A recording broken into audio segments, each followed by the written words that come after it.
It's 8:30. Good morning. I'm Ian Crouch with Hunter News. A man is being questioned at Toronto Police Station over a 16-hour standoff on his boat in Lake Macquarie.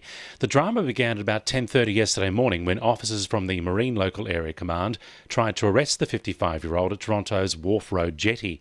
However, the man allegedly threatened the officers with a knife and set sail, lighting a small fire on his yacht before mooring about 300 metres from shore in Carey Bay. Specialist police finally boarded the vessel at about 3 this morning and arrested the man.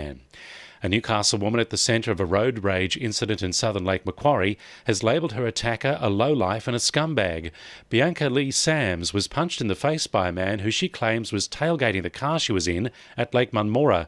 The 21-year-old has admitted to throwing nails at his vehicle, telling A Current Affair the man was acting in a frightening manner. You weren't throwing the nails for fun, were you? Nope.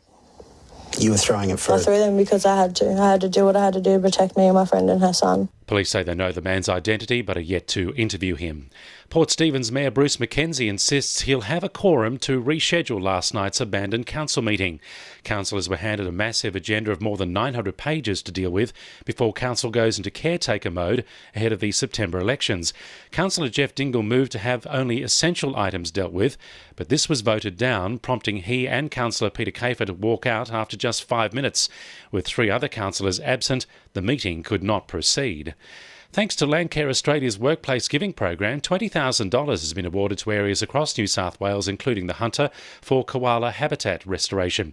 The project will restore habitat, increasing the chances of koala survival.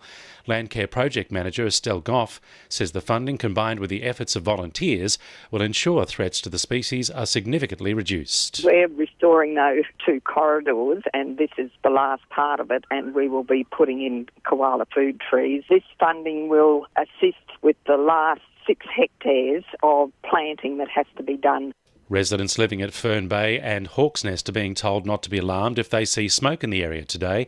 The Rural Fire Service is taking advantage of good weather conditions to undertake hazard reduction burns at Popwell Road at Fern Bay, while another 10-hectare burn is planned for the corner of Sandling Avenue and Mungo Brush Road at Hawk's Nest.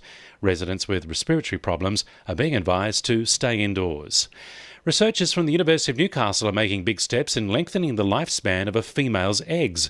Women are leaving it later and later to have children, instead choosing to focus on a career, which means the benefits of lengthening an egg's lifespan means women can have children later in life.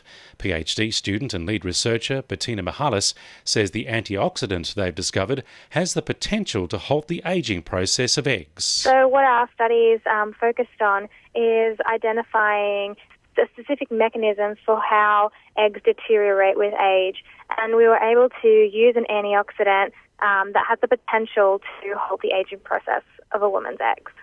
Sport for our sponsor PRD Nationwide East Maitland. Nathan Brown admits to several missed opportunities by the Knights in recent weeks. The Knights blew an early lead in their previous game against the Dragons, who they'll face this weekend.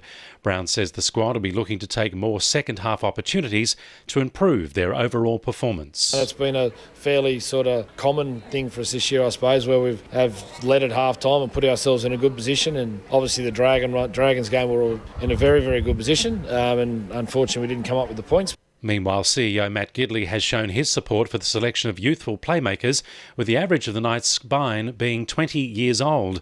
After recruiting Connor Watson on Monday, Gidley says the club is aiming to develop the young group to carry the Knights through the next generation of football. And Edgeworth coach Damien Zane believes the NPL side has the depth to overcome the loss of long-term winger Bren Hamill, with plenty of talent available to fill the position. Zane says there's no hard feelings towards Hamill, who stepped back from playing due to work commitments. And the winning numbers in Oz Lotto are 1, 15, 4, 6, 22, 29 and 39, and the supplementaries are 14 and 7. 2NURFM News Time, 26 to 9.